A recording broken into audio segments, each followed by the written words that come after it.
beleza da sua santidade. Santo,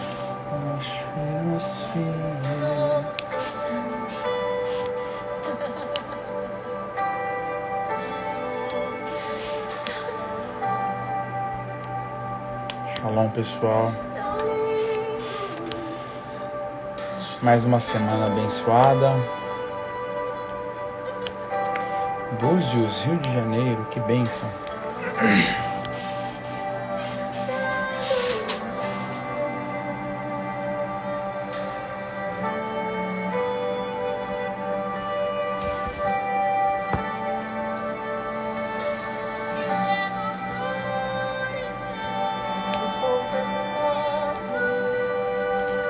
Só quero ver aquele que me amou. Vou mandando os aviãozinhos da benção aí, queridos.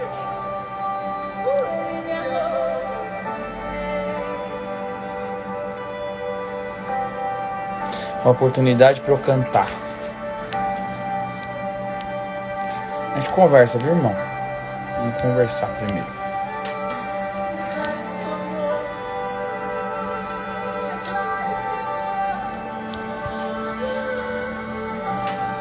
Esperar o pessoal entrar.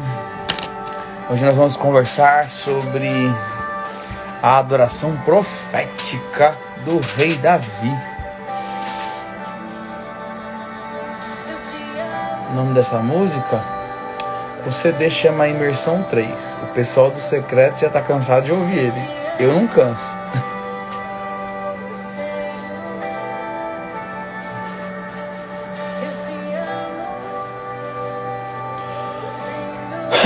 Vocês já estão mandando os aviãozinhos da benção aí, gente, para avisar o povo que nós estamos ao vivo? Ao vivo?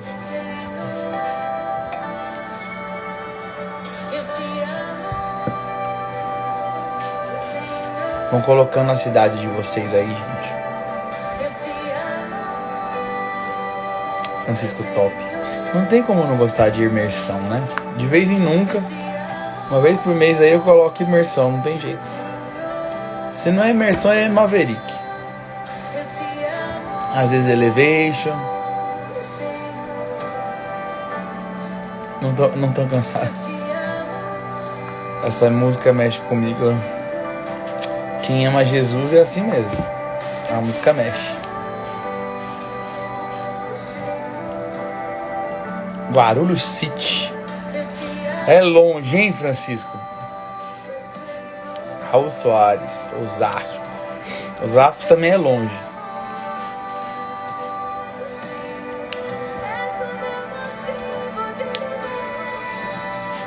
Minha razão de existir, alegria.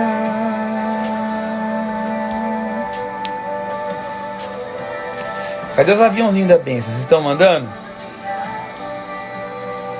Eu vou começar a orar aqui, para a gente estabelecer um ambiente profético. Shalom, queridos, quem está entrando aí.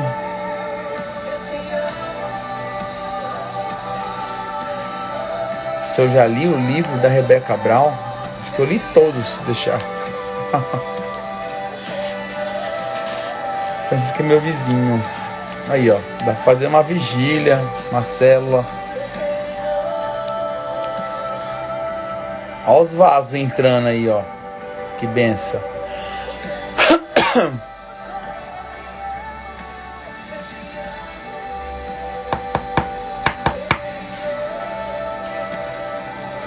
Hoje o ensinamento é bênção, viu, gente? É um tema que eu amo. Tô abrindo a porteira, hein? Coisas guardadas, né? Fazendo live aqui. Aviões enviados. Glória a Deus.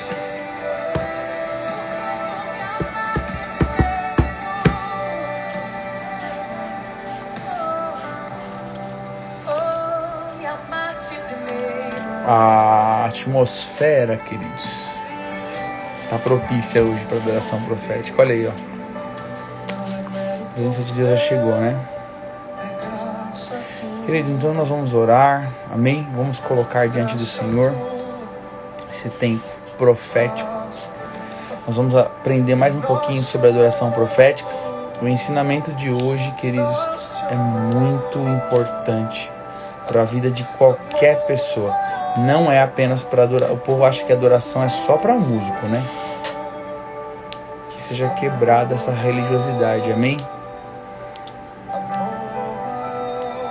A adoração profética é um modelo do céu na terra. Hoje nós vamos aprender algo muito, mas muito poderoso que a palavra nos ensina. Espero conseguir falar tudo hoje, senão a gente termina semana que vem. Glória a Deus, queridos. Vamos orar, entregar para Jesus e pedir que o Senhor faça algo poderoso aqui, amém? Se você puder anotar coisas aí, porque Deus vai dar revelações hoje para você, tá bom? Deus vai dar estratégias. Amém? Eu diria assim, ó. Eu não gosto muito daqueles cultos da vitória, o culto da bênção, né? Quem me conhece, assistiu as minhas aulas, já foi meu aluno, meu discípulo, que eu sou completamente contra, né? A mensagem da vitória, a mensagem da bênção, que você vai vencer, você vai ser um vencedor. Não que isso não seja verdade, amém? Mas pregar a vitória, a bênção, sem pregar o arrependimento, é a contramão do evangelho. As lives das 3 eram demais. Só que se eu fizer a live das 3 hoje, ninguém entra mais, né? Naquela época tava no meio da pandemia, o povo tava ligadão, né? A pandemia despertou o povo. Eu faço às 11, o pessoal já reclama que tá tarde. Vamos orar então, queridos. Que bom te ver aqui, Gol. Deus abençoe. Depois me manda uma mensagem lá em inbox pra gente conversar, viu? Quero orar por você. Foram romper, é verdade, Francisco. Se foi pra mim. Se foi pra mim. Hoje é meu aniversário. Como que é o seu nome? É Daya? Vou anotar aqui pra não esquecer.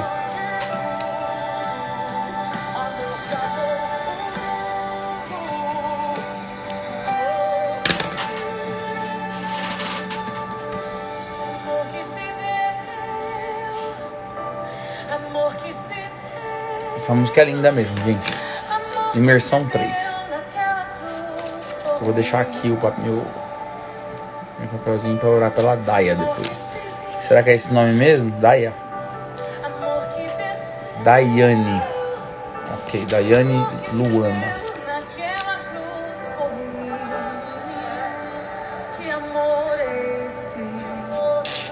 Tá bom. Fica até o final que eu vou orar, tá bom? O preço é esse, ficar na live até o final. Aí eu oro. Essas igrejas que pregam campanha. Ih, sei lá, de igreja, irmão. Tô falando de igreja não, tô falando da gente. Vamos orar, queridos. Deus, no nome do teu Filho Jesus, nós queremos acessar a tua presença. Nós queremos acessar agora a sua graça. E queremos dizer que a sua presença é a coisa mais importante da nossa vida, Jesus. Jesus, ajuda-nos a alcançar o coração do Abba nessa noite. Jesus, tu és a porta. O Senhor é totalmente digno da nossa adoração. Nós que somos indignos até de dizer o teu nome, mas o Senhor quis nos amar, nos cobrir, nos abençoar. Nós queremos iniciar essa live com gratidão, Jesus. A gratidão no nosso coração, Jesus. Jesus, ajuda-nos nessa noite a termos um coração grato. Até meus irmãos que estão nessa live, que de alguma forma estão passando por situações que talvez entendam que nem tem como agradecer ou não tem o que agradecer. Deus, quebra em nome de Jesus nessa noite toda a estrutura do mundo que tenta nos posicionar como murmuradores. Em nome de Jesus, eu quero te pedir perdão, Pai, eu e os meus irmãos, por todas as palavras que saíram da nossa boca quando nós entramos na sua presença. Nós queremos ser como Isaías.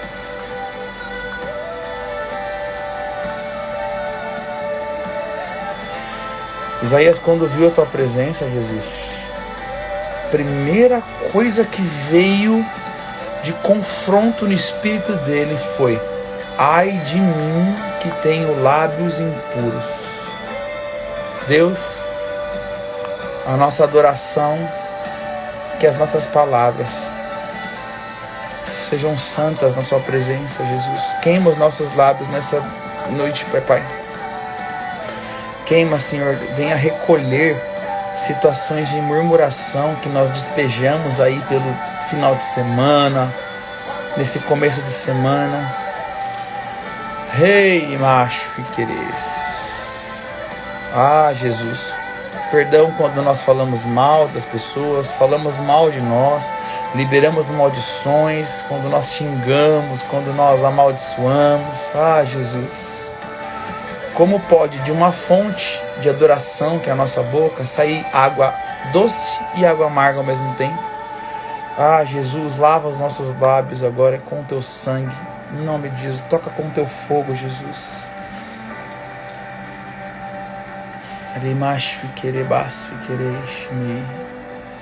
E Deus, eu quero te pedir que o Senhor entre em cada casa, mais uma vez. Senhor, esse tem sido o ponto forte das lives do secreto, aonde o Senhor entra nas casas para trazer a tua graça, o teu amor, a tua paz. Obrigado pelos testemunhos, Jesus, que muitas vezes as pessoas nos contam que de repente estavam ouvindo a live e começaram a sentir uma presença e a paz começou a tomar conta do ambiente. A alegria, a tristeza começou a ir embora. Jesus, nós sabemos que só o Senhor pode fazer isso. E nesse momento eu quero clamar, Jesus, entra agora em cada casa com o teu amor. E começa a partir do teu amor nos ensinar a te amar, Jesus. Eu quero te pedir que nessa noite hajam conversões. A nossa intenção, Deus, com essa live, eu quero mais uma vez afirmar a nossa intenção com essa live é que o teu nome seja levantado, glorificado, que o teu povo seja alinhado e que o teu povo seja, em nome de Jesus, colocado no destino profético que o Senhor tem. Ajuda-nos, Senhor Jesus, da mesma forma que Davi alinhou Israel no destino profético que o Senhor tinha para eles. Ajuda-nos, Senhor Jesus, com esta mensagem, alinhar a vida de muitas pessoas. Eu quero um sinal, Jesus. Eu quero te pedir um sinal agora. Aonde há discórdia, que haja reconciliação. Aonde há briga, que haja, Senhor Jesus, reconciliação. Onde há casais que estão brigados e querem se separar, haja reconciliação. Onde há brigas entre pais, mães, filhos, eu declaro agora reconciliação. Eu declaro a unção da Hiribé, a unção da reconciliação. Aonde há tristeza, eu declaro agora a tristeza, espíritos que estão atrás da tristeza comecem a saltar de alegria agora, porque a presença do Senhor começa a entrar por este som. Eu profetizo alegria. Nós agora amarramos todo espírito de condenação, todo espírito de culpa, todo espírito de depressão, ansiedade, tristeza e medo, todo espírito que intimida. Nós liberamos os anjos do Senhor. As pessoas que estão nessa live estão recebendo este som, esses comandos, em nome de Jesus. Que o som da adoração comece a entrar agora por cada casa, Deus, regenerando a atmosfera aonde nós estamos. Pai, prepara o ambiente onde nós estamos para receber a chuva da Tua Palavra. Vem como chuva sobre nós nessa noite. Pai, vem de uma maneira diferente, eu te peço. Surpreenda-nos de uma maneira diferente, Pai, nessa noite. Eu sei que o Senhor vai fazer algo. Eu sei que é uma noite de restauração, é uma live de restauração. Pai, pessoas que não estavam conseguindo adorar, vão conseguir adorar a partir da unção que o Senhor vai. Eu profetizo restauração, Jesus. Restauração, restauração, restauração. Recantaraxi. Eu quero te pedir agora, Jesus, que o Senhor venha selar água, terra, fogo e ar da minha casa e da casa de cada irmão. Que o Wi-Fi seja selado, que a energia seja selada. E nós proibimos agora que qualquer entidade maligna toque em nome de Jesus. Proibimos espiões naturais e espirituais. Proibimos palavras proféticas ao contrário. Amarramos em nome de Jesus. Eu te peço agora, Pai, esconda-nos debaixo do Teu sangue. Cada um de nós que estamos nessa live, estamos agora escondidos pelo sangue do Cordeiro e aqueles que vão entrar também. Em nome de Jesus. Eu agradeço, Jesus. Eu agradeço. Em nome de Jesus eu entrego essa palavra e tudo que sair da minha boca eu declaro selado com o sangue do Cordeiro. Eu proíbo que seja distorcida em nome de Jesus.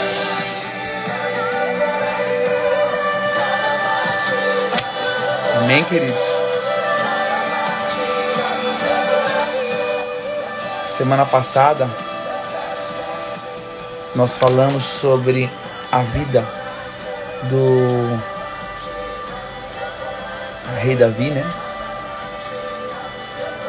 E eu creio que foi um tempo muito especial, porque, irmã Sarinha, eu quero te pedir que você não fique pedindo nada nessa live, ela não é para isso. Existem igrejas que fazem isso, tá bom? Esse tipo de situação constrange as pessoas. As lives não são para isso, tá bom? Existem pessoas que são de boa fé, fazem isso, mas anda acontecendo umas situações muito estranhas por aí. E eu peço que vocês não peçam nada na live. Se vocês quiserem alguma coisa, a gente pode ajudar de outra forma, ok? Mas não peçam. E eu peço, quem está na live, não ajude dessa forma, tá bom? Porque a gente precisa saber como ajudar, tá bem? Não é assim que faz. Infelizmente nós temos que tomar essas posturas e a gente precisa entender qual que é o princípio e para que servem as lives. Elas não servem para isso, tá bom? Nossa disposição de ajudar é grande, mas na live não. Eu peço que não façam isso, tá bom? E se continuar, eu vou bloquear, tá bom? Não é para pedir nada na live.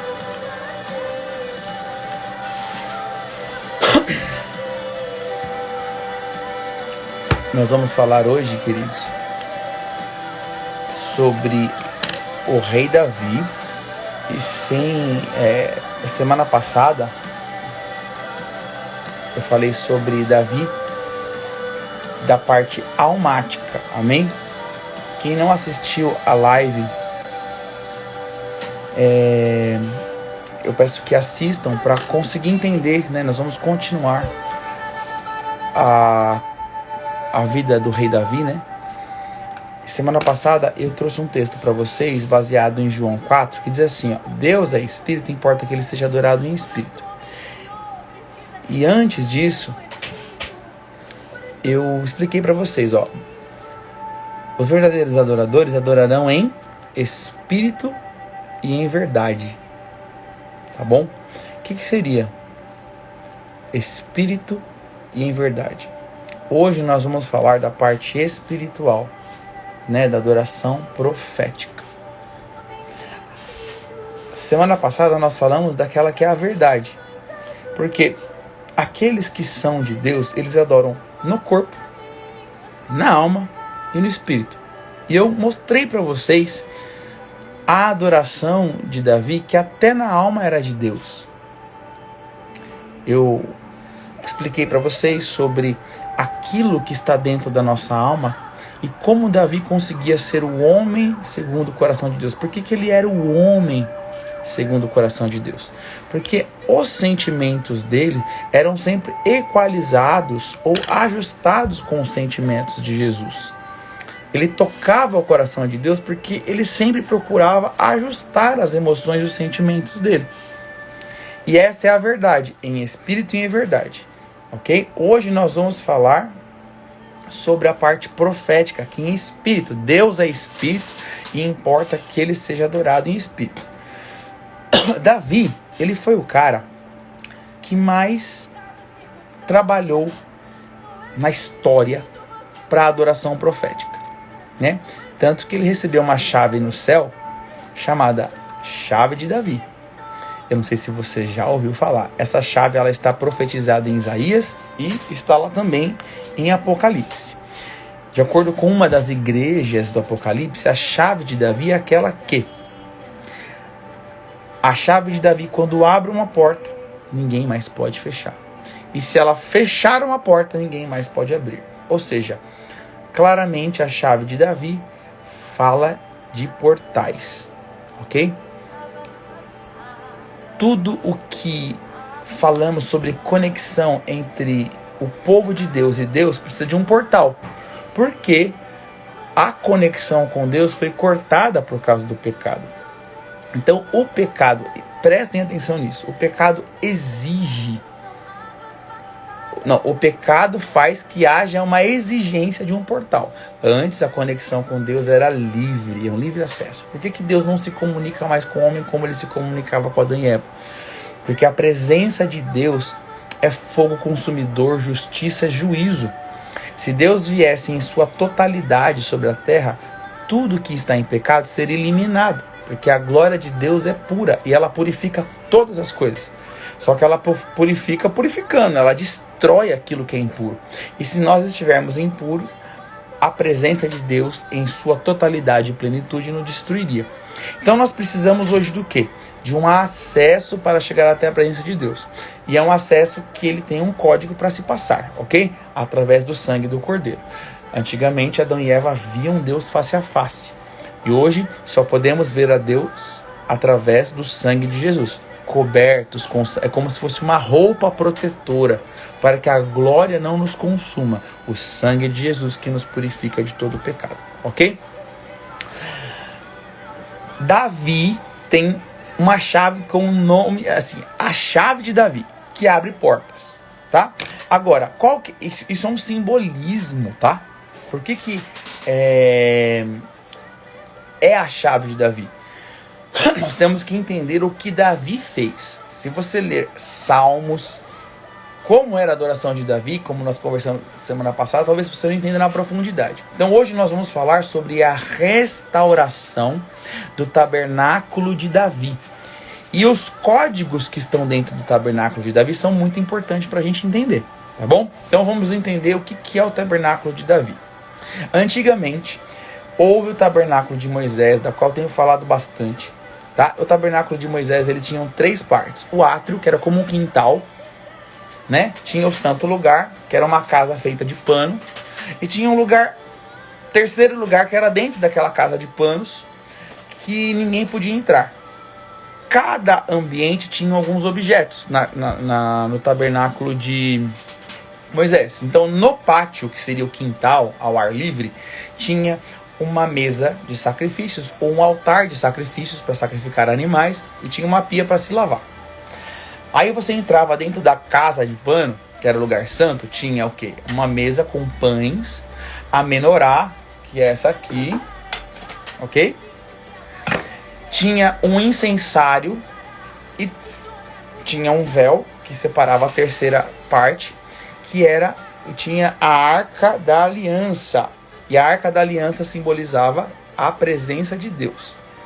Todo o tabernáculo de Moisés é um ato profético de Deus, de Jesus. Jesus viria, ok? aconteceu que chegou uma época, né, onde pais passavam para filhos, sacerdotes passavam para os seus filhos, como lidar com o tabernáculo de Moisés.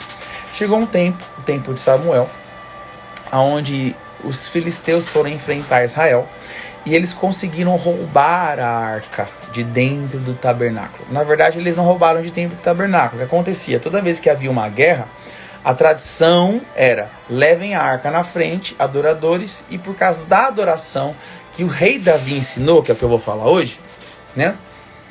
Embora o Davi está lá na frente, tá? Essa adoração foi ensinada por Davi. Mas antes havia a prática de levar a arca, que é a presença de Deus, nos ombros dos levitas coatitas. E naquela época havia um sacerdote chamado Eli e os filhos deles, Hofni e Finéias. De acordo com a palavra de Deus, eles praticavam coisas ilícitas dentro do tabernáculo, provavelmente até perversão sexual. E eles eram filhos de Belial, como diz a palavra, porque eles eram desobedientes, tá? E por causa desse pecado do sacerdote ali e dos seus filhos, Deus permitiu para tratar o povo que a arca fosse roubada pelos filisteus.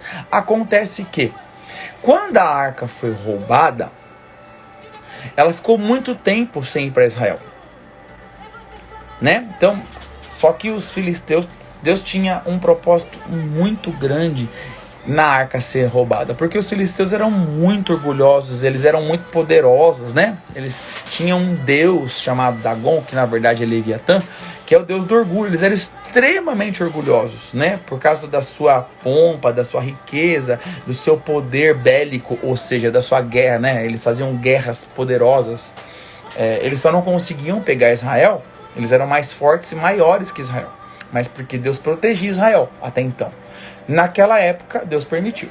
Enfim, a arca foi roubada. Aí a arca foi lá para a última cidade, né, Gate, dos filisteus. Eles tinham 6 cidades, tá? Tão grandes que eles eram. E aí eles colocaram a arca, porque eles achavam que a arca era poderosa, que era mística, que a arca tinha poder, e quem tinha a arca seria abençoado. Eles colocaram a arca do lado da estátua de Dagon, e durante 3 vezes a estátua de Dagon apareceu caída e quebrada. E eles não se livraram da arca, e veio juízo, né? A arca traz juízo, porque a glória traz juízo para o pecado. A cidade encheu de ratos, que tem uma palavra profética. Rato significa roubo, né? Se eles roubaram a arca, então veio juízo de roubo sobre a vida deles. Rato simboliza roubo. Imagina assim, de acordo com os historiadores, era uma camada de 1 metro de ratos na cidade inteira, de tanto rato que entrou na cidade. Não só ratos, mas também hemorroidas. Todo o povo começou a ter hemorroidas. Ninguém podia sentar, deitar, e rato. Imagina os ratos tentando comer as hemorroidas de todo mundo. Então o negócio foi louco para os filisteus, tá? E aí eles quiseram se livrar daquela arca. Então passou para uma cidade dos filisteus, empurraram para a próxima, até que chegou na outra, falaram assim: pelo amor de Deus, tá todo mundo sofrendo com esse troço aqui, vocês vão querer dar pra gente? Vamos mandar embora. E aí eles colocaram o quê?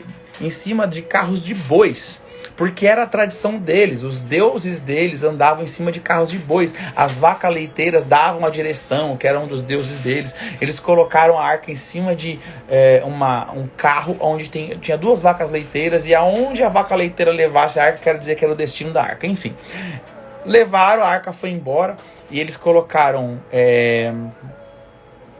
imagens de hemorroidas de ouro, imagens de rato de ouro em cima dos carros, simbolizando de que eles estavam se desfazendo daquilo que a arca fez, ok? Impressionantemente, a arca foi parar em uma cidade onde Josué nasceu, certo? Chegou lá, só tinha o povo o quê? Hebreu, né? Aí os cabeção foram fazer o quê? Os cabeção foram tentar ver o que estava dentro da arca. Acreditem se quiser. E era proibido sequer tocar na arca. Só sei que aconteceu o seguinte: na hora que eles abriram a arca, 70.000 pessoas morreram no mesmo dia. Aí eles entenderam que não podia brincar com a arca, né? Eles não tinham a mínima noção do que era, na verdade. Eles não tinham temor nenhum. Aconteceu que depois disso, a arca ficou perdida entre 70 a 100 anos. Ela não ficou perdida um tempinho, tá? Perdida assim, ela andou. E ela foi parar na casa de um levita, inclusive, chamado Abinadab. Não sei se é Aminadab ou Abinadab. Acho que é Abinadab, tá? Saul, quando foi rei de Israel, o próprio Samuel, que era profeta naquela época, sacerdote, com o tempo ele era juiz e o povo começou a pedir um rei.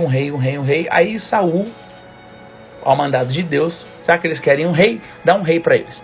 Naquela época não era reinado, era só o juiz que coordenava Israel, né? Mas eles queriam o mesmo padrão dos outros reinos. Aí subiu Saul. Saul tentou uma vez ou outra trazer a arca, mas ele não estava nem aí. Saul só se importava com aquilo que ele queria. Não estava nem aí para o que Deus queria, né? Enfim, aconteceu tudo o que aconteceu. Saul desagradou a Deus. Deus levantou Davi. Davi ficou 15 anos sendo treinado, né? Por Deus, como? Sendo lixado e perseguido por Saul. Aconteceu um dia que Saul morreu pela própria espada e Davi assumiu o reino. Davi era um cara chamado o homem segundo o coração de Deus. E nós, semana passada, entendemos por que Davi era um homem segundo o coração de Deus, certo? Naquela época, como o tabernáculo de Moisés não tinha arca, ele perdeu praticamente o seu valor de glória. E ele foi colocado num monte chamado Gibeão. E ficou lá. Os sacerdotes continuaram fazendo tudo o que eles faziam, mas eles faziam sem a arca. Ou seja, é como se não tivesse mais o valor de antes, né? Eles faziam sacrifícios, adoravam a Deus como era o mandamento, mas não tinham a arca. Tudo que eles faziam era por causa da presença.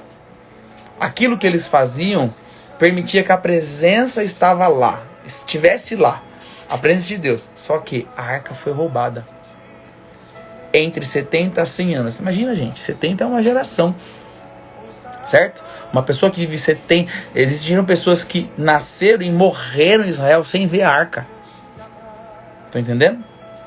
Isso tem muitas mensagens proféticas em cima disso, né? Que principalmente, né? Pessoas que fazem as coisas sem a presença de Deus, elas se tornam o quê? Religiosas, né? Tudo que eu fizer sem amor, sem a presença, eu estou me tornando um religioso, tá? Então, a nossa mensagem hoje vai se tornar entre sermos religiosos,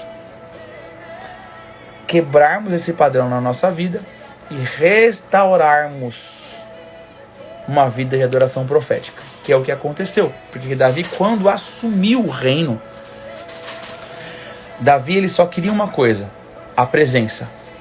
E ele descobriu que a presença do jeito que ele gostaria que tivesse era só possível com a arca. Aí chegou um belo dia, Davi foi até a casa de Abinadab em Kiriat Jearim, né? É uma cidade bem longe, é uma cidade que ficava a 14 a 15 quilômetros de Jerusalém. Eles iam a pé naquela época, né? Ele descobriu onde estava a arca, foi lá buscar, né? Aí ele só sabia um negócio, uma história, que a arca foi carregada no carro de bois. Irmã Sarinha, eu já tinha pedido, eu não vou permitir, tá bom?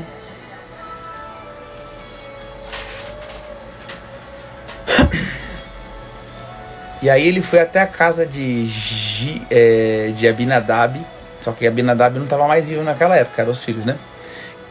Kiriat Jearim, e colocou a arca em cima de carros de bois. Aconteceu que não era daquela forma que se carregava a glória. Imagina, gente, não tinha mais tradição, eles não sabiam mais como se fazia, né? Eles não entendiam como fazer. 70 anos a 100 anos sem lidar com a situação, não tinha mais tradição, né?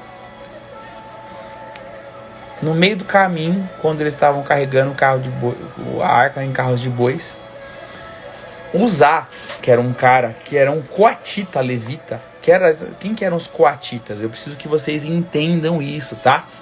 Marquem aí na Bíblia de vocês, ou onde vocês estão, se tem alguma coisa que vocês estão marcando. Levi, que era um dos filhos de Jacó, ele saiu das 12 tribos e virou uma tribo de sacerdotes. Levi teve 4 filhos. Um dos filhos de Levi eram os coatitas. E os coatitas receberam a incumbência principal de só eles poderiam carregar a arca. Outros tinham outras incumbências. Por exemplo, na linhagem de Arão, né? Eles eram aqueles que serviam dentro do tabernáculo. Mas os coatitas, os filhos de Coate, que é filho de Levi, eles carregavam a arca. Uzá era um coatita. E Uzá, ele era aquele cara assim, poxa, Davi, não é assim que faz, a arca vai cair. Ele era aquele cara que tinha temor, porque as pessoas não entendem isso, né? De repente a arca em cima do carro dos bois, os bois tropeçaram, a arca foi cair no chão. Uzá só colocou a mão para que ela não caísse e ele morreu. Porque todo mundo que tocasse na glória de Deus, sem estar coberto com o sangue de Jesus, que viria só 2000 anos depois, morreria. E ele morreu. A glória traz justiça e juízo instantâneo para o pecador. Por isso que Uzá morreu. Da mesma forma que outros morreram, né? Os filhos de Arão morreram, né? Tá entendendo? Davi deixou a arca naquele lugar onde quase caiu, aonde era a casa de Obed-edom. Obed-edom era o quê? Adivinha qual era a linhagem de Obed-edom? Obed-edom era levita da casa de Coate. Olha o que Deus faz. Já que Davi, você não sabe fazer, eu vou te ensinar. E colocou a arca na casa do levita chamado Obed-edom. Ele era coatita. Durante 3 meses a arca ficou lá. E Davi foi para Jerusalém estudar com os sábios e os sacerdotes como que se carregava a arca. Estão entendendo?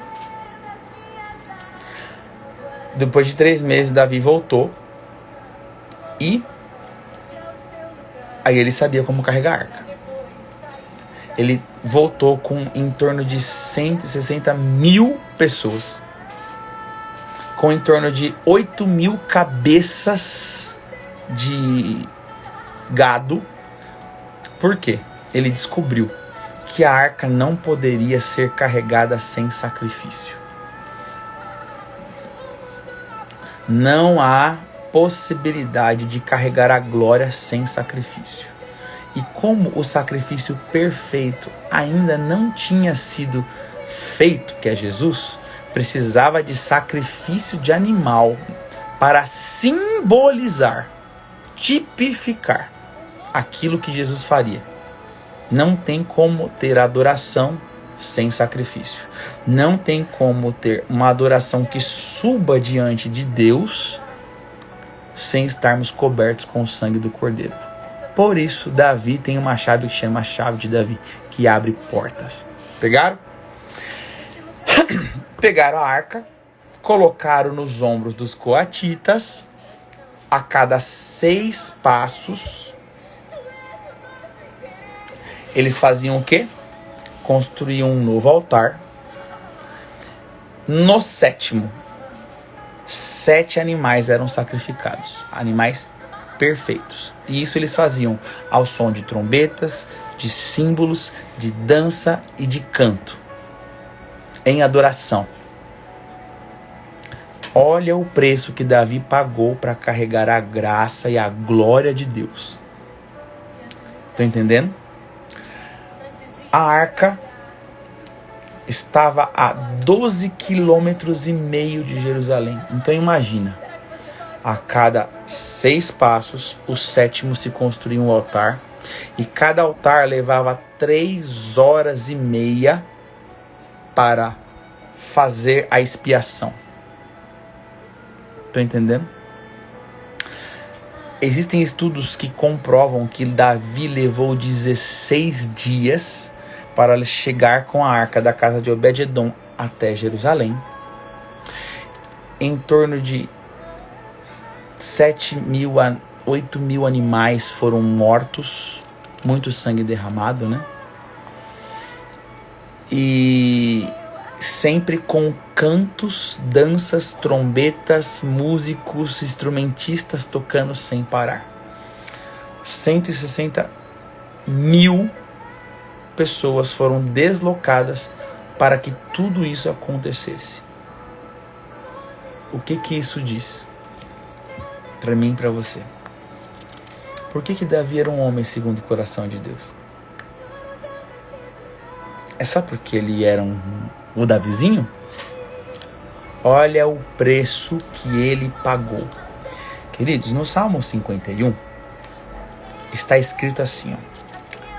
Deus é o Salmo de Davi se arrependendo por causa do pecado dele com Batseba. Chega lá no final, ele fala assim: Deus não está interessado com os meus holocaustos e sacrifícios, porque se ele quisesse, eu os dava. O que Deus está interessado é com o coração quebrantado e contrito. Mas, gente, olha só.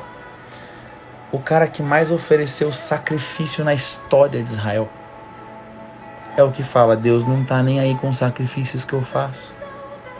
Deus quer um coração contrito e quebrantado. A maior lição dessa noite é sobre o que Davi fazia espiritualmente para gerar adoração. Não houve ninguém tão profético na Bíblia quanto Davi na área da adoração. Quando ele chegou em Israel, tem uma dica aqui. Quando Davi chegou em Israel, ele estava com uma bata e ele estava dançando. Ele estava numa êxtase de adoração. Eu não sei se você já ficou assim, né? Que você perde as estribeiras, você não sabe se você está chorando, se você está dançando, se você está cantando, você não está nem aí com quem está olhando. Davi, ele estava em um êxtase de adoração, de amor ao Senhor, porque a arca da presença tinha chegado até Jerusalém. Aí tinha um ser que estava em sua casa, em sua torre, olhando pela janela. E eu queria trazer uma palavra para você que ama olhar pela janela. Mical era a única que tinha sobrado dentro do reino da geração de Saul. E ela era uma das mulheres de Davi. Ela estava murmurando, ela não estava apenas murmurando. Ela estava praguejando o que Davi estava fazendo, que mudaria a história do universo na adoração. A minha pergunta é: o que aconteceu com Mical? Toda vez que Deus manifestou esterilidade em alguém, o que aconteceu depois?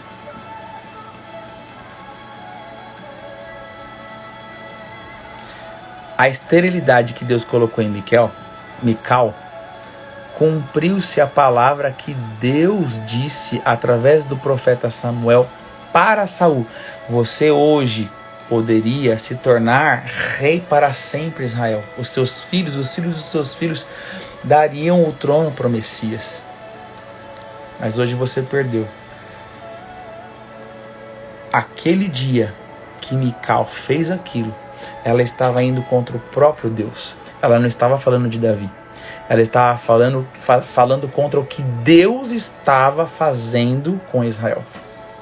E ela aquele dia ficou estéril e aniquilou qualquer possibilidade de Saul ter continuidade Mas a principal situação que nós precisamos entender aqui: toda vez que um adorador se levantar com poder, alguém da janela vai olhar para perseguir. E eu vou dizer para vocês, o espírito que está por trás de quem olha pela janela, quem é? Vocês sabem? Existia uma rainha que lá para frente, depois da história de Davi, ela foi rainha de Israel. Ela chamou Jezabel. E a Jezabel, ela sabia tudo o que acontecia no reino porque ela tinha uma torre privilegiada com várias janelas, onde ela olhava tudo e ela conseguia manipular tudo. Ela olhava a vinha, ela olhava o que Elias estava fazendo, fora os fofoqueiros dela, né? Só que a mesma janela que ela sabia das coisas que estavam acontecendo, foi da mesma janela que ela foi derrubada pelos eunucos e ela foi comida pelos cães. A janela, ela tem um significado muito importante para a gente nesta noite, tá? A janela, de acordo com Jesus, lá no Sermão do Monte, é a janela, são as janelas, os olhos são a janela do corpo. Ele diz assim, ó: se os seus olhos forem bons, todo o seu corpo será bom. Mas se os seus olhos forem maus, pior será toda a sua vida.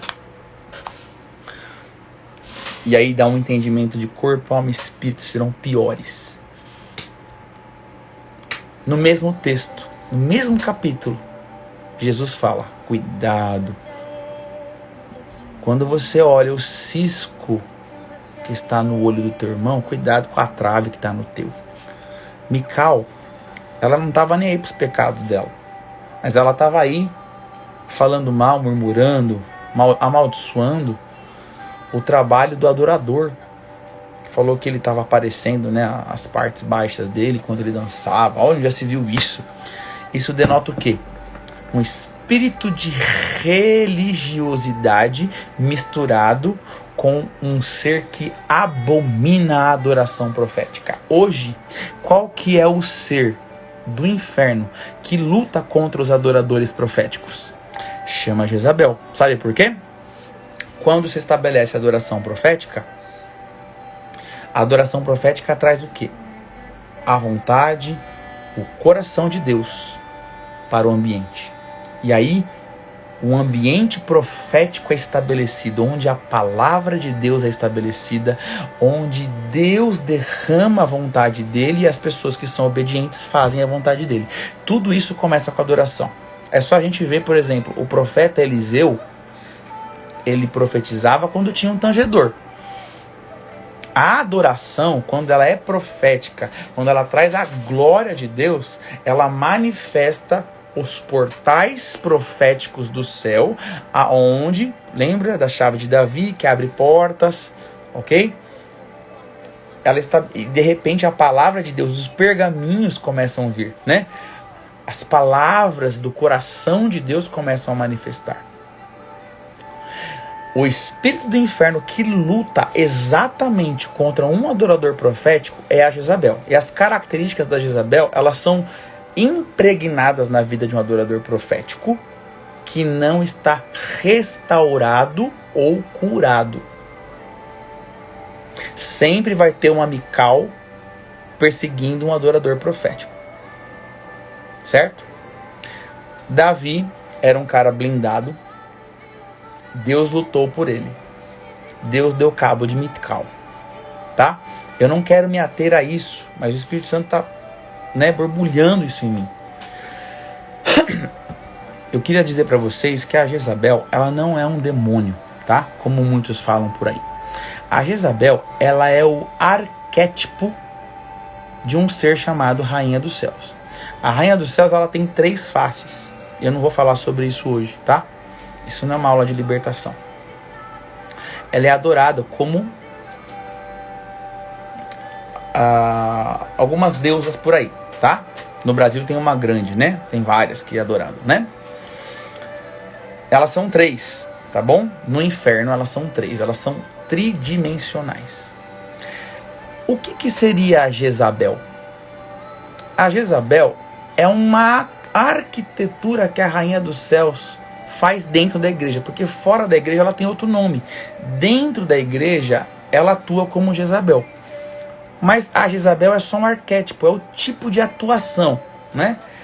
Ela faz o quê? Ela intimida pessoas para serem paralisadas, né? Começa a tocar exatamente onde a pessoa não quer que toca, começa a mexer na família, começa a mexer aqui. Irmã, não coloca nome de demônio aí não. Não é isso não. Tá bom? Não vamos falar sobre isso hoje.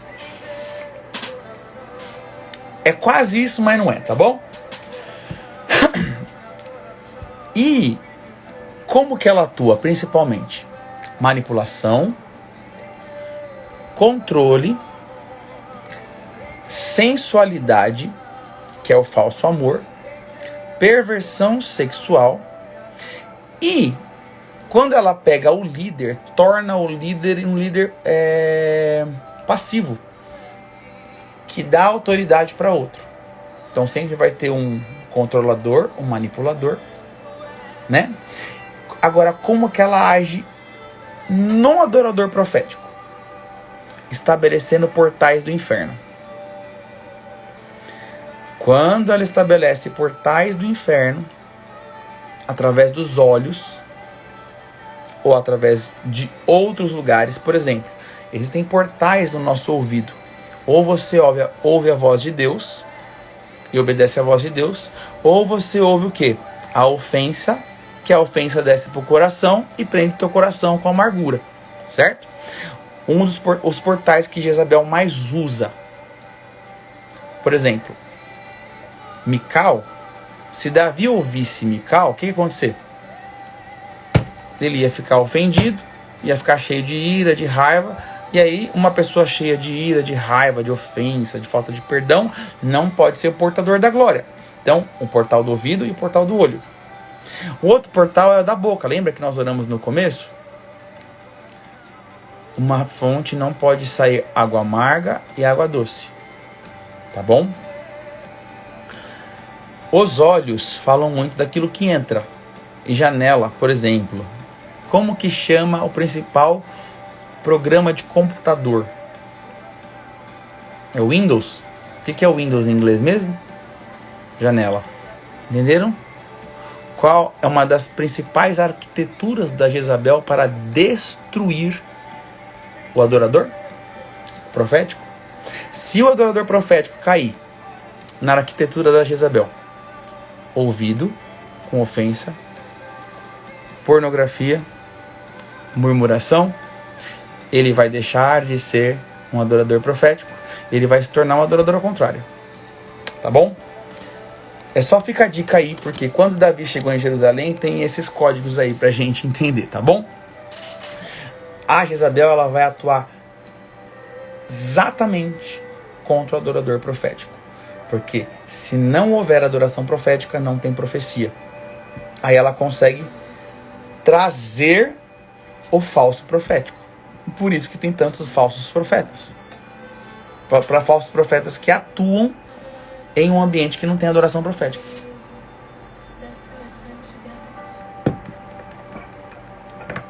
Tudo fala, tá? Cuidado com a janela que a gente está olhando, principalmente para ficar olhando a horta do vizinho, tá bom? Queridos, eu não quero me ater muito nessa live de hoje.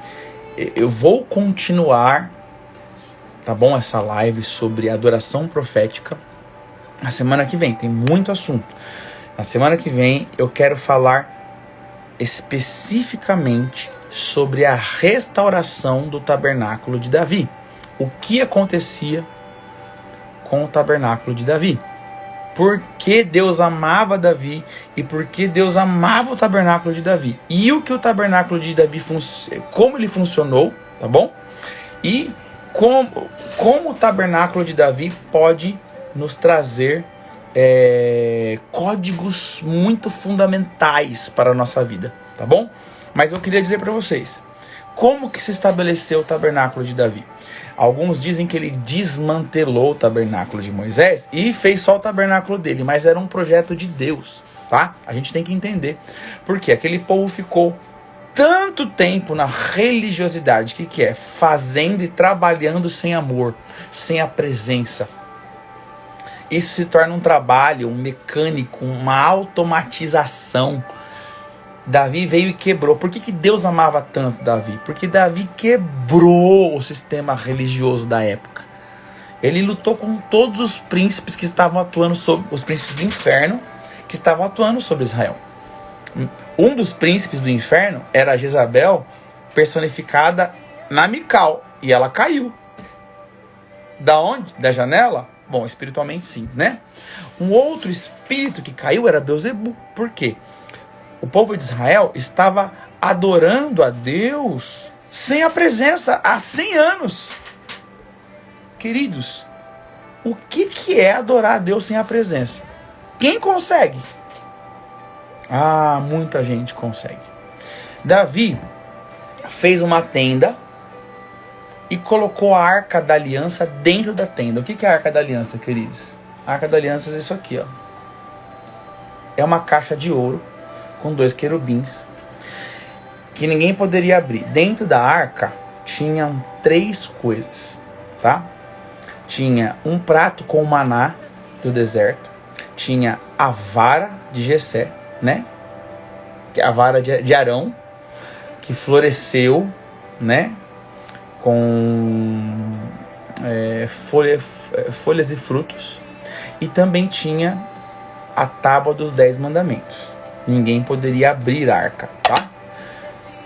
Os querubins que estavam na arca simbolizavam o quê? Quando Adão e Eva foram expulsos do jardim, Deus colocou 2 querubins para fechar a porta. Então ninguém poderia ter acesso ao quê? Ao que estava dentro da arca, que simbolizava o quê? Simbolizava o Pai, o Filho e o Espírito Santo. Ninguém poderia ter contato pleno com eles. Tá? Estou resumindo, é o resumo do resumo do resumo do resumo, tá? Porque isso aqui dá uma aula de 3 horas, tá bom? Estes querubins aqui, na verdade, simbolizam os querubins que estavam fechando uma porta, um portal para o céu. Ninguém mais poderia entrar no céu sem ser perfeito. Aí Deus teve que enviar Jesus para poder nos cobrir com o sangue e a gente poder ter acesso antes da eternidade pelo sangue do Cordeiro através da salvação em Jesus e poder acessar. Davi descobriu isso, que ele poderia ter acesso ao céu a partir do arrependimento. Tô entendendo? E aí o que ele fez? Ele montou um tabernáculo e ele ficou conhecido como o Tabernáculo de Davi. Como ele conseguiu montar um tabernáculo? Deus ensinou para ele o modelo do céu. O que estava acontecendo no céu, Deus mostrou para ele. E aí o que acontecia? Aquela tenda aonde estava o tabernáculo dentro, ninguém podia entrar. Davi nunca entrou naquela tenda, porque era uma regra, e Davi era obediente. A partir da hora que ele aprendeu, ele não deixava mais ninguém fazer errado. O sacerdote, uma vez por ano, entrava dentro da tenda e molhava os 4 chifres que tinham no canto com sangue, que era o dia da expiação. Nós acabamos de passar, inclusive, pelo Yom Kippur, né? Mas o que acontecia em volta da tenda? Davi, ele estabeleceu em torno de 16 grupos de adoração, ou 16 tribos, ou 16 grupinhos, aonde 24 horas por dia, 7 dias na semana, havia adoração sem parar em volta da arca. Porque Davi entendeu qual que era o padrão do céu. Davi entendeu que no céu havia adoração ininterrupta. Fala, já que no céu tem adoração ininterrupta, eu vou trazer para a terra. Ele estabeleceu adoradores. Por que Deus amava Davi? Porque Davi restaurou um padrão que Adão e Eva perderam. Adão e Eva tinham contato com o céu. Adão e Eva sabiam que havia adoração a Deus. Porque o jardim plantado no Éden era o céu. Era um portal do céu. Davi veio e foi o único que conseguiu estabelecer um padrão do céu na terra até então. A restauração daquilo que era celestial. Davi tirou aquela a situação do tabernáculo de Moisés de oferecer sangue, se lavar, tarará, e enfim. Davi veio estabelecer uma visão mais extraordinária, e isso era profético da parte de Deus. O tabernáculo de Moisés não foi desmantelado, ele continuou servindo a Deus durante todo o tempo, lá em Gibeão, no Monte Gibeão, tá? Mas o tabernáculo de Davi estava com a arca lá em Jerusalém, num lugar muito específico. Eles falam que o tabernáculo de Davi foi montado no Monte Sião, que na verdade é o Monte Moriá. E o Monte Moriá, se vocês lembram das minhas lives passadas, é o lugar mais apreciado por Deus na terra. Por que o Monte Moriá é o lugar mais apreciado por Deus? Algumas situações aconteceram ali. Logo para frente, o templo de Salomão foi estabelecido ali, né? O que mais foi estabelecido? Bom, foi ali que Abraão foi sacrificar Isaac, Deus proveu o cordeiro. Foi ali que Abraão deu o dízimo para Melquisedeque. Foi ali que Noé, quando a arca atracou, Noé construiu o primeiro altar, né, de sacrifício e adoração. Foi ali que Abel e Caim e Abel, né, deram a oferta para o Senhor. Mas na verdade aquele lugar era o lugar mais importante para Deus, porque na verdade é onde Adão e Eva se encontravam com Deus todos os dias na viração do dia. Então tem muitos códigos poderosos que Davi, ele descobriu tantas coisas. Bom, aquele lugar com a história deixou de ser muito especial, com o tempo depois virou a Ira de Araúna, tá? Enfim, eu preciso que... Eu não vou continuar hoje porque tem muita coisa para falar. Eu quero continuar sobre a restauração, amém? Mas por que Davi era o maior adorador profético que já existiu? Porque Davi, ele quebrou todos os padrões religiosos que existiam na época e ele estabeleceu algo totalmente novo. Hoje, para se estabelecer algo totalmente novo, nós iríamos contra tudo e contra todos, e nós provavelmente seríamos linchados, expulsos, não haveria lugar, talvez ninguém assistiria live, talvez ninguém habitaria naquela igreja, se fosse nos dias de hoje, né? Porque a religião, ela tomou uma forma, a religião tomou um poder, um espaço tão grande que o jeito do homem é mais importante que o jeito de Deus. Davi, ele entendeu qual que era o jeito de Deus. Davi entendeu qual que era o padrão do céu. Davi entendeu exatamente como Deus queria fazer. E ele não tinha a nomenclatura de um homem segundo o coração de Deus à toa, tá? Davi, ele tinha todas as energias que ele podia para fazer a vontade de Deus. Ele tinha o prazer dele em estabelecer o que era de Deus. Um adorador profético, ele coloca todas as suas energias, todas as suas forças em estabelecer aquilo que Deus quer. E Davi, de repente, entendeu que tudo que ele podia fazer para agradar a Deus era adorar. Não existia nada mais importante. Era com música? Era. Era com poesias? Era. Mas a maior adoração de Davi estava embutida em sua humildade. Davi era humilde. Davi era safado e sem vergonha, igualzinho eu e você, tá, gente? Porque ele pecava. Mas isso não o diminuía. E eu vou falar uma coisa aqui que provavelmente religiosos vão dizer, né? Deus não se importa com o meu pecado.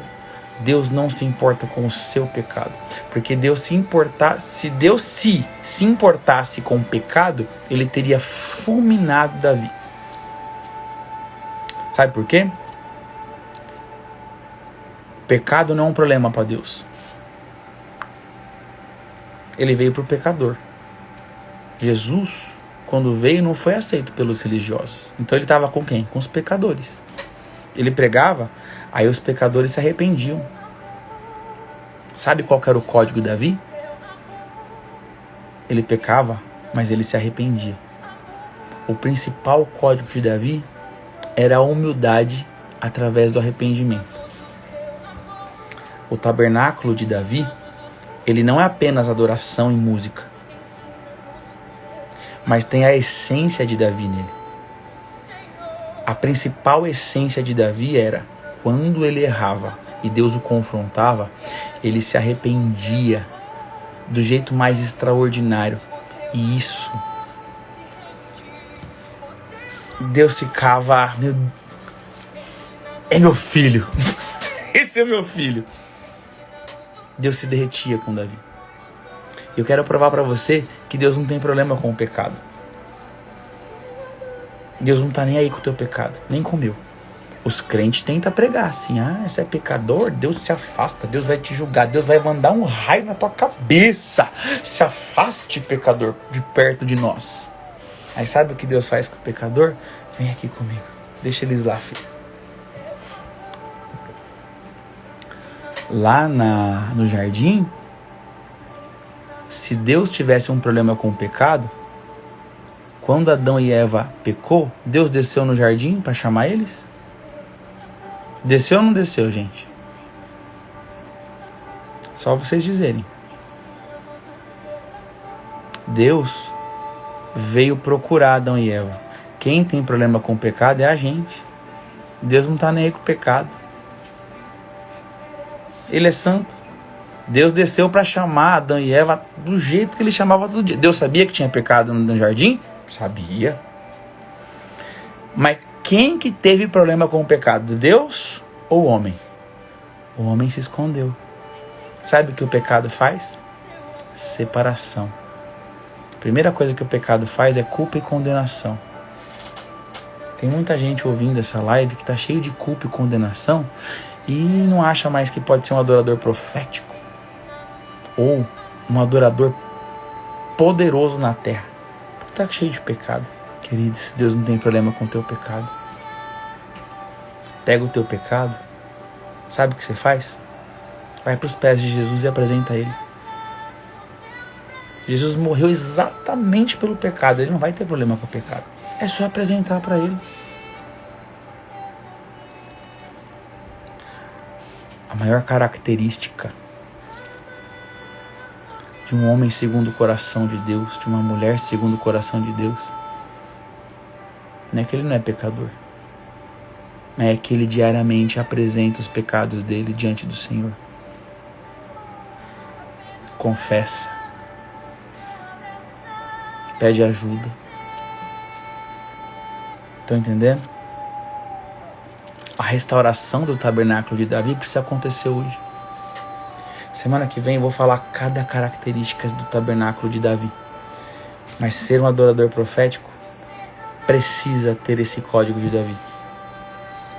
Davi era humilde. Amém? Queridos, eu vou parar por aqui.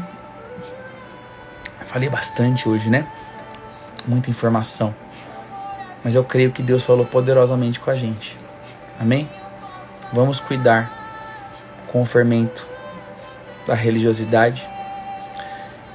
E vamos cuidar para que Jezabel não tenha aliança no meio de vós ou de nós.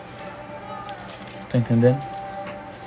a Jezabel, ela vai tentar entrar no meio dos adoradores. Vocês já perceberam que os que mais caem em pecado sexual são os adoradores? Mas não é porque é problema de adorador. Falam que o baterista é um problema, né? Sabe por que baterista é o mais perseguido? Parece que é uma brincadeira, é meme na internet. Queridos, muitas coisas se estabelecem do céu na terra através do ritmo. Tá entendendo? Se o baterista, o ritmista, consegue ouvir, discernir e ser inspirado por aquilo que está sendo tocado no céu, se o ritmo for o mesmo que está sendo tocado no céu, os portais se abrem de uma forma extraordinária por causa do ritmo.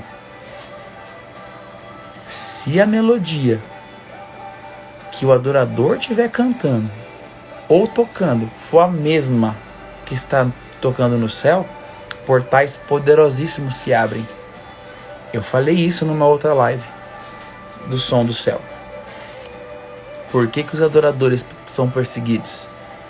Porque se eles estiverem com o canal sujo, eles não conseguem ouvir qual é o ritmo que está sendo tocado no céu.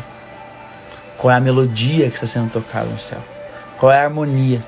É só por causa disso. O canal sujo não consegue discernir, não consegue ouvir. Aí a gente já vai em outra questão. Já começa, porque está em pecado, aí não sei o que, já começa a contaminar a igreja, né? Queridos, canal sujo. Sabe quando você tem um conector, vamos supor de microfone, só que ele está enferrujado? Na hora que eu coloco o conector, o que acontece? Ele não vai pegar, não é verdade? Imagina que quando um adorador está debaixo da atmosfera de Jezabel, ele está enferrujado, ou está sujo, aí não tem conexão com o céu. Ele precisa ser o quê? Limpo da atmosfera da Jezabel, que tem todas aquelas características que eu falei. Tá entendendo? Só por um motivo. A adoração profética estabelece o ministério profético. E se o ministério profético estiver estabelecido, Deus está falando. E se Deus falar, não tem quem não se rende. Até os desobedientes começam a obedecer. Porque a voz de Deus é doce demais. Não tem como não se constranger, não tem como não fazer, não tem como não se render. Precisa de adoração profética. Amém? E a última dica. Davi foi o cara que mais ganhou guerra na história de Israel. Por quê? Quando a adoração está estabelecida, ela se torna uma guerra de alto nível, porque aí é altar. E no reino espiritual, vence quem tem o maior altar estabelecido. É uma guerra de altares. Assim, se o diabo tem altar aqui, a igreja tem altar aqui, o diabo está ganhando. Se a igreja sobe de altar, o diabo não tem como atuar. O reino espiritual se dá por guerra de altares. O altar da adoração, na época de Davi, era imbatível. Porque o que é liberado no altar de adoração é muito poderoso. É coisa do céu. Aleluia. Isto se chama adoração profética, baseado na Bíblia. Amém? Glória a Deus, vamos orar. Senhor, eu quero consagrar este tema, essas palavras e essa live ao Senhor. E eu quero, em nome de Jesus, Pai, pedir que o Senhor esteja derramando o teu sangue sobre cada coração, porque eu cito agora a parábola do semeador. São 4 terras diferentes. A primeira, a segunda e a terceira não prosperaram, não renderam. Mas a última rendeu 30, 60, 100 por 1. Eu declaro sobre a sua vida que a terra do teu coração é boa. Você vai entender os códigos derramados hoje. Você vai fluir nos códigos derramados. Amém? Eu profetizo e selo essa palavra com o sangue do Cordeiro e eu estou te encaminhando por secreto. Eu quero orar agora pela irmã Daiane Luana. Luana, eu quero declarar sobre a sua vida. Quando a primeira vez que eu olhei o teu nome, o Senhor me mostrou uma atmosfera e um ciclo de amargura e um ciclo de tristeza que está vigente. Em nome de Jesus, Daiane, eu declaro que os anjos do Senhor estão trabalhando agora para te tirar desse ciclo de derrota. Em nome de Jesus. Nós agora sentenciamos a falência, toda a tristeza. Nós sentenciamos a falência, toda a amargura. Aquilo que te ofendeu no passado próximo, o Senhor está falando, foi um passado próximo. Aquilo que te ofendeu, que te paralisou, você está paralisada. Eu decreto no nome poderoso de Jesus Cristo agora sobre a sua vida, que este ciclo de ofensa, derrota e amargura está se findando hoje. As setas que vieram sobre o seu coração estão sendo arrancadas, tiradas pelo próprio Jesus, que tem anjos trabalhando a seu favor neste momento. E eu profetizo agora um portal para que você entre num novo ciclo. Quando nós fazemos aniversário, nós entramos num novo ciclo. E você entra agora, nós te empurramos como igreja, te abençoamos para um ciclo de alegria, de júbilo. E o Senhor diz agora, Daiane, para você: você sai da atmosfera da lua, em nome de Jesus. Você entra agora numa atmosfera de alegria e gratidão. Faça um propósito com Jesus de só liberar palavras de gratidão pelos próximos 40 dias, que você vai ter restituição emocional, sentimental e financeira, em nome de Jesus. Eu libero essas palavras, depois você vê essa live, guarda, marca em nome de Jesus. São 40 dias de um propósito de gratidão, amém? Só gratidão. Passe agradecendo e resolva situações que você tem que resolver com pessoas, tá bom? Libera o teu coração, porque Deus vai te abençoar. Declaramos o ciclo da derrota, da amargura encerrada hoje, em nome de Jesus. Amém? Queridos, que o Senhor abençoe, que o Senhor te guarde, que o Senhor faça resplandecer o rosto sobre ti e te dê a paz. Eu estou agora te abençoando para que você entre no secreto, para que você faça como Davi, que você possa em espírito dançar, cantar e fluir na adoração, amém? Coloca aí, sei lá, Maverick, coloca Emerson 3.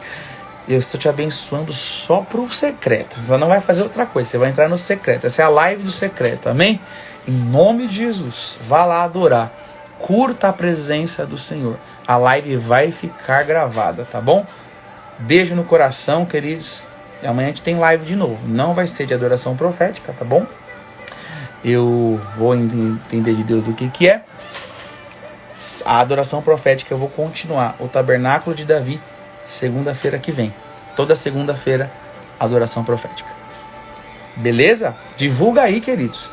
Fala para os amigos de vocês que nós estamos treinando, nós estamos ativando adoradores proféticos aqui na live, tá bom? Para que outras pessoas sejam alcançadas. Vocês queriam curso de adoração profética? Eu estou fazendo aqui, ó, dando de graça para vocês. Amém? De graça recebemos, de graça nós damos. Então, fluam. Beijo no coração. Até amanhã. Tchau, tchau.